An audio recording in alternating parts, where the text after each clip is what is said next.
misaotranao jeso malalo tratrizao fotoana mamizao ianaranay antongotrao izahay izay mpianatrao koa mitenenare jeso malalo izahay iaino tsaranao ka irate niavy aminao itoetsapetsakao amponaya koa mitenenare jeso malalo izahay iaino tsaranao ka irate niavy aminao itoetsapetsakao amponaya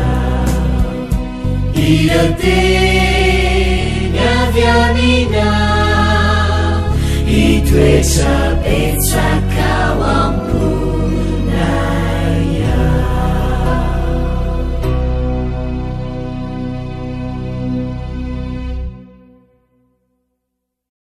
Falomerabantsika tsirairay avindray tonga eto amin'ny lesina ho an'ny tanora zokiny isika amin'ity ano ity fa dia manasanao ihany koa naharaka zany hatramin'ny farany mba mba mpitahinany ary ihany koa mba hahafahanao mandray lesina sy mandray hery avy amin'ny ten'Andriamanitra amin'ity anio ity.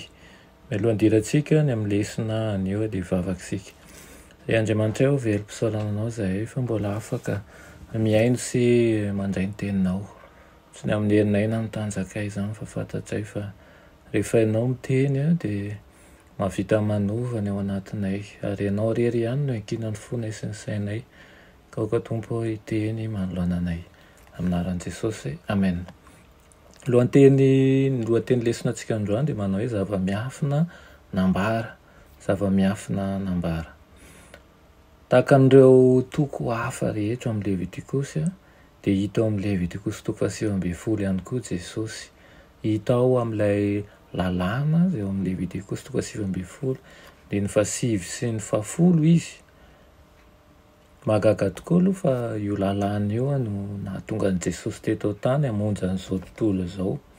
Izao manko ny voasoratra ao manao hoe ary mijinja ny vokatry ny tanimbarianareo ianareo dia aza jinjaina avokoa ny eny amin'ny sisiny ary aza tsimponina izay latsaka avy amin'ny vokatra ao ary aza hotazana avokoa eo amin'ny sahanao ary aza tsimponina izay latsaka eo amin'ny sahanao fa velao amin'ny malahelo sy ny vahiny izany.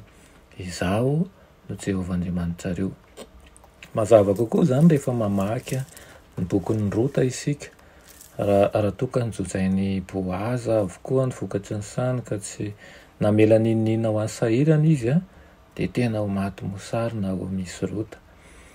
Ho nanimba no nanakana ny fisian'ny firazanan'i Jesosy izany araka ny voalaza ao Mateo toko voalohany satria raha azamben'i Jesosy rota.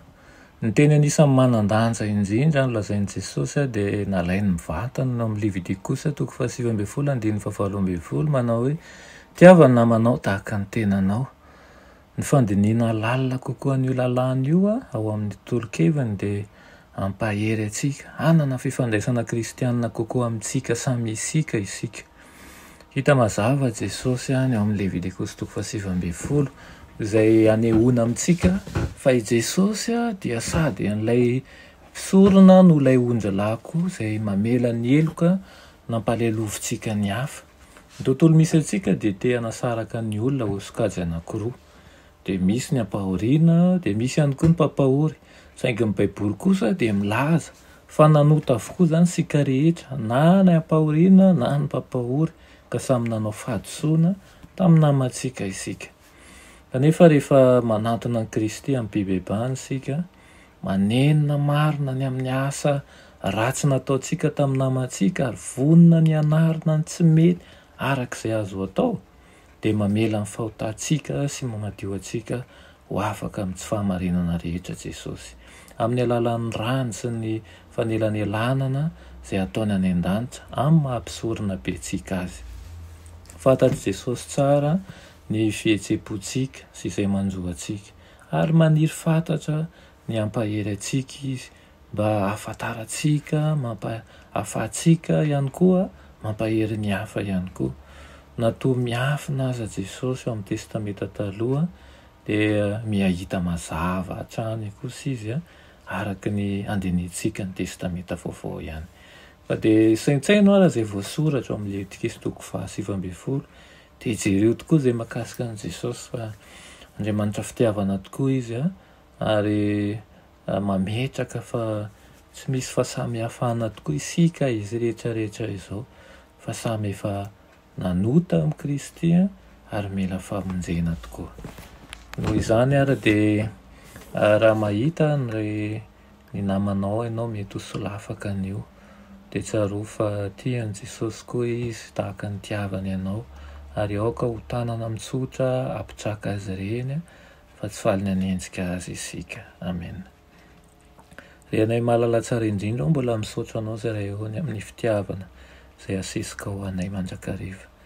Na dia manao ny tsy mendrika ao anatrehanao izahay, ianao kosa dia miantso anay mandrakariva mba hanatona anay ianao, mba ahafahanao manadio anay ny amin'ny ratsy rehetra.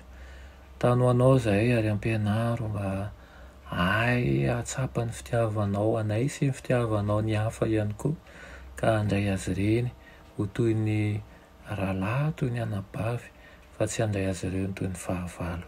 Amin'ny anaran'i Jesosy. Amen.